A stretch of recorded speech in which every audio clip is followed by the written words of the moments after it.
Phronesis investor academy के इस brand new video में आप सभी का स्वागत है। इन्वेस्टमेंट्स के लिए हमारे पास 4 एसेट क्लासेस अवेलेबल है, that is equity, debt, commodities में mostly gold and real estate. Out of these 4 asset classes, first 3 asset class that is equity, debt और गोल्ड में आप 100, 500 या फिर 1000 रुपीज से भी अपना इन्वेस्टमेंट कर सकते हैं। लेकिन रियल एस्टेट एक ऐसा एसेट क्लास है जिसमें इन्वेस्टमेंट के लिए हमेशा ही एक बड़ा अमाउंट चाहिए होता है। तो अगर आप रेंटल के लिए रियल एस्टेट में इन्वेस्टमेंट करना चाहते हैं तो आपको एक रेसिडेंशियल या फिर कॉमर्शियल प्रॉपर्टी लेना होगा।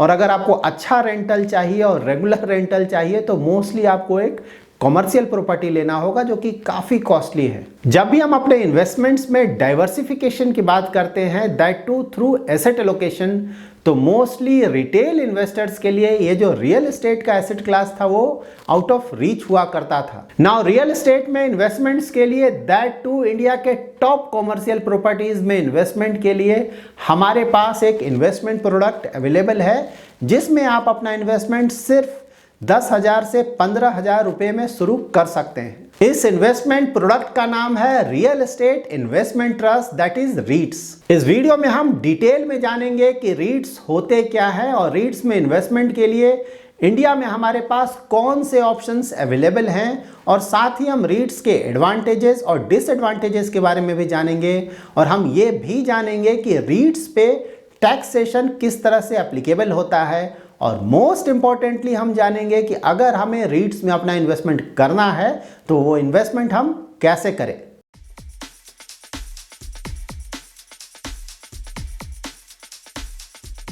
रीट्स म्यूचुअल फंड्स की तरह ही हैं, तो रीट्स में भी इन्वेस्टर्स अपना पैसा इन्वेस्ट करेंगे और जो भी पैसा इन्वेस्ट होगा उस पैसे को कॉमर्शियल प्रॉपर्टीज में इन्वेस्ट किया जाएगा। रीट्स में भी म्यूचुअल फंड की तरह ही एक स्पॉन्सर होगा जो कि अपने पैसे से रीट को स्टार्ट करेगा।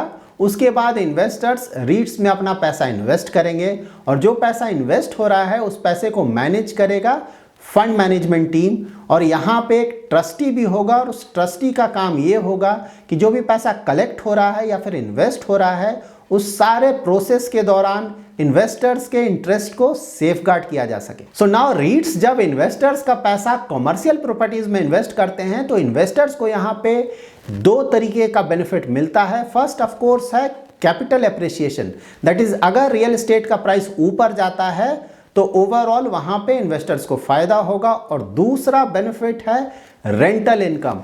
तो जब भी किसी भी कॉमर्शियल प्रॉपर्टी में इन्वेस्ट किया जाता है और वहां उसे अगर रेंट पे दिया जाता है तो वहां से आपको मंथली रेंट मिलता है। इंडिया में जो रीट्स अवेलेबल है मोस्टली वो अपना इन्वेस्टमेंट ऑफिस स्पेसेस में करते हैं, तो इन बड़े बड़े ऑफिस स्पेसेस को रेंट पे लेंगी बड़ी बड़ी कंपनीज और मोस्टली बड़ी आईटी कंपनीज। सो वहां से इन्हें मंथली रेंट मिलेगा।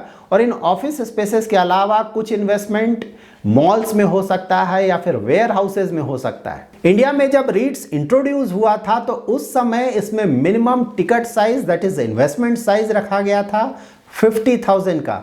बट फिलहाल आप रीट्स में इवन 10 to 15,000 से अपना इन्वेस्टमेंट स्टार्ट कर सकते हैं। So now because of this small investment amount, retail investors भी रीट्स में अपना इन्वेस्टमेंट कर सकते हैं और अपने ओवरऑल पोर्टफोलियो को डाइवर्सिफाई कर सकते हैं थ्रू रियल एस्टेट इन्वेस्टमेंट। रीट्स में 2 ऐसे प्रोविजंस रखे गए हैं जो कि इन्वेस्टर्स के लिए काफी अच्छे हैं।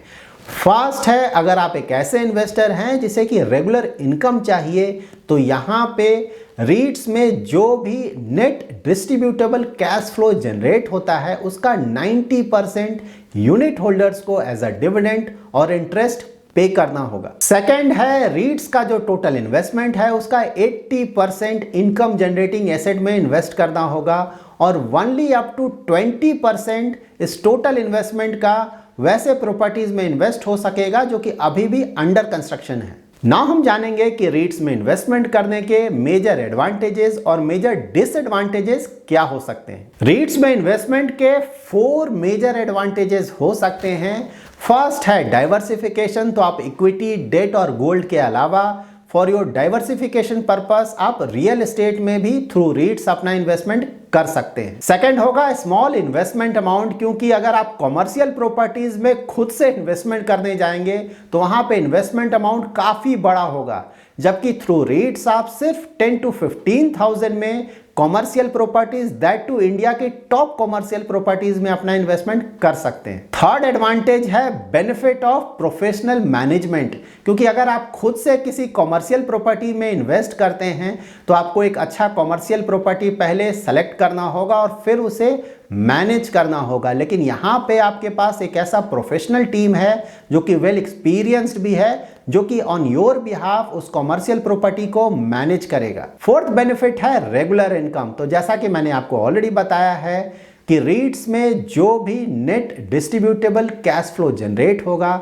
उसका 90% यूनिट होल्डर्स को, दैट इज इन्वेस्टर्स को पे करना होगा एज अ इंटरेस्ट या फिर डिविडेंड इनकम। नाउ हम रीट्स के कुछ डिसएडवांटेजेस के बारे में भी जान लेते हैं। तो फिलहाल आपको पता है कि रीट्स इंडिया में अभी भी नया कॉन्सेप्ट है, तो इंडिया में इन्वेस्टमेंट्स के लिए फिलहाल सिर्फ 3 रीट्स अवेलेबल हैं, तो ऑप्शन वाइज आपके पास ज्यादा ऑप्शंस अवेलेबल नहीं है। सेकंड डिसएडवांटेज होगा लिक्विडिटी। इंडिया में सिर्फ 3 रीट्स ही फिलहाल लिस्टेड हैं और जो नंबर ऑफ इन्वेस्टर्स भी हैं वो रिलेटिवली कम हैं, तो स्टॉक एक्सचेंजेस में अभी भी जो ओवरऑल लिक्विडिटी होगा वो काफी कम होगा। रीट्स का थर्ड डिसएडवांटेज होगा इसका टैक्सेशन। तो रीट्स का जो टैक्सेशन है वो कॉम्प्लिकेटेड है। ऑफ कोर्स मैं वीडियो में आगे आपको रीट्स के टैक्सेशन के बारे में भी डिटेल में बताऊंगा। सो नाउ अभी तक हमने रीट्स के बारे में जान लिया है, अब हमें ये जानना होगा कि एज अ इन्वेस्टर हम रीट्स में अपना इन्वेस्टमेंट कैसे कर सकते हैं और हमारे इन्वेस्टमेंट के लिए कौन से ऑप्शंस अवेलेबल हैं। रीट्स में इन्वेस्टमेंट करना क्वाइट सिंपल है। इसके लिए सिर्फ एक रिक्वायरमेंट है, दैट इज आपके पास एक डीमैट अकाउंट होना चाहिए। तो अगर आपके पास डीमैट अकाउंट है तो जब भी इन रीट्स का आईपीओ आए या फिर एफपीओ आए तो थ्रू दैट आप इन रीट्स में इन्वेस्टमेंट कर सकते हैं और उसके बाद ये रीट्स स्टॉक एक्सचेंजेस में लिस्टेड होते हैं, तो आप चाहें तो सेकेंडरी मार्केट से भी इन रीट्स में अपना इन्वेस्टमेंट कर सकते हैं। सो नाउ इन्वेस्टर्स के लिए रीट्स में कौन से ऑप्शंस अवेलेबल हैं, तो फिलहाल इंडिया में सिर्फ 3 रीट्स ही लिस्टेड हैं।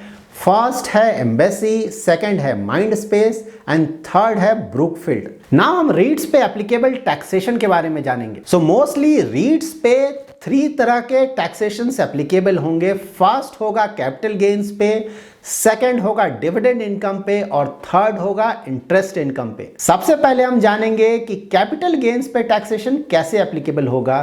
तो अगर आप रीट्स के यूनिट्स को 3 इयर्स के बाद बेचते हैं तो उसे हम लॉन्ग टर्म कैपिटल गेन बोलेंगे और उस पे जो टैक्सेशन एप्लीकेबल होगा वो होगा 10% का। रीट्स के लॉन्ग टर्म कैपिटल गेन्स में भी इक्विटी की तरह ही अप टू 1 लाख के कैपिटल गेन्स में आप टैक्स पे नहीं करेंगे। तो जो भी long term capital gains 1 lakh से ज्यादा होगा आप उसी पे 10% का टैक्स पे करेंगे।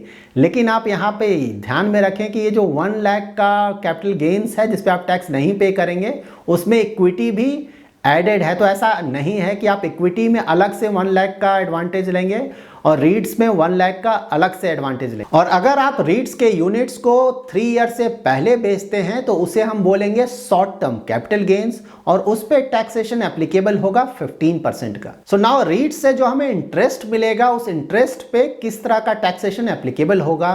तो रीट्स पे जो भी आपको इंटरेस्ट मिलेगा उस पे जो टैक्स होगा वो आपके टैक्स स्लैब के अनुसार ही लगेगा। रीट्स कमर्शियल प्रॉपर्टीज में इन्वेस्टमेंट करने के लिए एसपीवीज बनाते हैं, that is special purpose vehicles, और ये एसपीवीज ही रीट्स को ये डिस्ट्रीब्यूशन पे करते हैं। अगर इन एसपीवीज ने कॉर्पोरेट टैक्स में गवर्नमेंट से किसी भी तरह का कंसेशन नहीं लिया है तो इन्वेस्टर्स को जो भी डिस्ट्रीब्यूशन मिलता है वो टैक्स फ्री होता है। लेकिन अगर इन एसपीवीज ने कॉर्पोरेट टैक्स के लिए गवर्नमेंट से कोई कंसेशन लिया है, इन दैट केस जो भी डिस्ट्रीब्यूशन यूनिट होल्डर्स या इन्वेस्टर्स को मिलेगा उस पे इन्वेस्टर्स को टैक्स पे करना पड़ेगा as per there tax slab. रीट्स का टैक्सेशन ऑफ कोर्स कॉम्प्लिकेटेड है क्योंकि यहाँ पे हमें जानना होगा कैपिटल गेन से कितना रिटर्न्स आया है, इंटरेस्ट इनकम क्या है और डिविडेंड इनकम क्या है।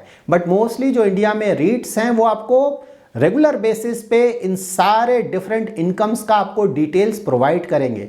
दैट इज कैपिटल गेन से आपको कितना रिटर्न्स आया है या फिर इंटरेस्ट इनकम क्या है या फिर आपका डिविडेंड इनकम क्या है। तो मोस्टली आपको टैक्स फाइलिंग में इसके कारण प्रॉब्लम नहीं आएगा। और साथ ही इंडिया में जो रीट्स हैं उनके जो एसपीवीज हैं that is special purpose vehicles, उन्होंने कॉर्पोरेट टैक्स में कंसेशन नहीं लिया है। तो मोस्टली आपको जो भी डिविडेंड इनकम मिल रहा है वो टैक्स फ्री होगा। ऑफ कोर्स आप जब भी किसी भी रीट्स में अपना इन्वेस्टमेंट करें तो इन डिटेल्स को आप जरूर चेक कर लें। So that's it in this video. अगर आपको ये वीडियो पसंद आया है तो जरूर लाइक एंड शेयर करें, और अगर अभी तक आपने हमारा YouTube चैनल सब्सक्राइब नहीं किया है तो जरूर सब्सक्राइब करें। Thanks a lot for watching.